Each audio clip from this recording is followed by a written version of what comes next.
జరిగింది. ఇలాంటి కష్ట సమయంలో కూడా చంద్రబాబు గారు కష్టపడడం చూసి మా వంతు కృషిగా నేను కూడా 6 కోట్ల రూపాయలని 2 రాష్ట్రాలకి ఇవ్వడం జరిగింది. అంటే మాట్లాడితే ₹1 కోటి అనౌన్స్ చేసి ఈ రోజుకి ₹1 కోటి ఎక్కడుందో తెలియదు. మనం మాటలు చెప్పలేదు, నిలబడ్డాం. అలాగే మేము ఒక క్యాంపెయిన్ స్టార్ట్ చేసాం. ఈ వరదల ఈ సమయంలో దాతలందరూ ముందుకు రండి, సీఎం రిలీఫ్ ఫండ్కి ఇమ్మంటే చిన్నపిల్లల స్కూల్ విద్యార్థుల దగ్గర నుంచి ఒక రోజు కూలి పని చేసుకునే ఒక కూలి ₹600 సంపాదించే ఒక కూలీ సోదరుడు వరకు పెద్ద పెద్ద వ్యాపారవేత్తలు, పారిశ్రామికవేత్తలు అందరూ కూడా ముందొచ్చి ఈ రోజున ఆంధ్రప్రదేశ్కి అండగా ఉన్నందుకు ప్రతి ఒక్కరికి చంద్రబాబు గారి మన సిపిఎం సీఎం రిలీఫ్ ఫండ్కి అందరూ చాలా భారీగా విరాళాలు ఇచ్చినందుకు మీ అందరికీ నా హృదయపూర్వక ధన్యవాదాలు, దాతలందరికీ నా హృదయపూర్వక ధన్యవాదాలు తెలుపుకుంటా ఉన్నాను.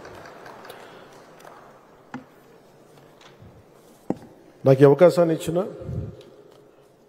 చంద్రబాబు గారి నాయకత్వం కింద పనిచేసే ఈ అరుదైన అవకాశం కొన్ని కోట్లాది మంది ప్రజలకి భవిష్యత్తు తీర్చిదిద్దేలా ఆయన ఎప్పుడు ఒక దశాబ్దం ముందు ఉంటుంది, తక్కువలో తక్కువ. అలాంటిది ఆయన 2047కి ఆంధ్రప్రదేశ్ ఎలా ఉండాలి, నెంబర్ 1 రాష్ట్రంగా ఉండాలి, తెలుగు ప్రజలు గర్వించే రాష్ట్రంగా ఉండాలి, అటు తెలంగాణ కూడా బాగుండాలి, ఆంధ్రప్రదేశ్ విభజన దగ్గర నుంచి వచ్చిన నష్టాన్ని తిరిగి కోలుకొని నెంబర్ 1 రాష్ట్రంగా ఎదగాలి. ఆయన ఆకాంక్షలు, ఆయన ఆశయాలతోటి మేమందరం ఆయన కలిసి ఉంటాం, ఆయన వెంబడే పనిచేస్తాం. ముఖ్యంగా ప్రధానమంత్రి శ్రీ నరేంద్ర మోదీ గారికి ఈ కూటమిని ముందుండి ఇంత అద్భుతమైన విజయం సాధించిన తర్వాత ఆంధ్రప్రదేశ్ ప్రజలకి అండగా ఉన్నందుకు ప్రత్యేకించి నరేంద్ర మోదీ గారికి నా ప్రత్యేక ధన్యవాదాలు వారి చేతులెత్తి నేను నమస్కరిస్తున్నాను. అలాగే మనకి ఆ రోజున చాలాసార్లు చెప్పాను, తెలుగుదేశం పార్టీ నాయకులకి అన్ని పార్టీలు చెప్పాను, మా పార్టీ వరకు చెప్పాను.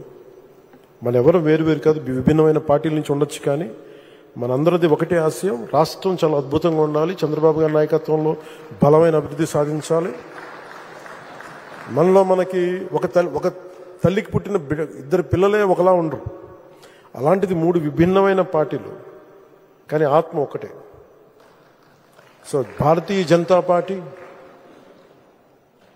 తెలుగుదేశం పార్టీ, జనసేన 3 వేరుగా కనిపించచ్చేమో కానీ వాళ్ళ గుండె లోపల మోగేది ఒకటే గుండె చప్పుడు.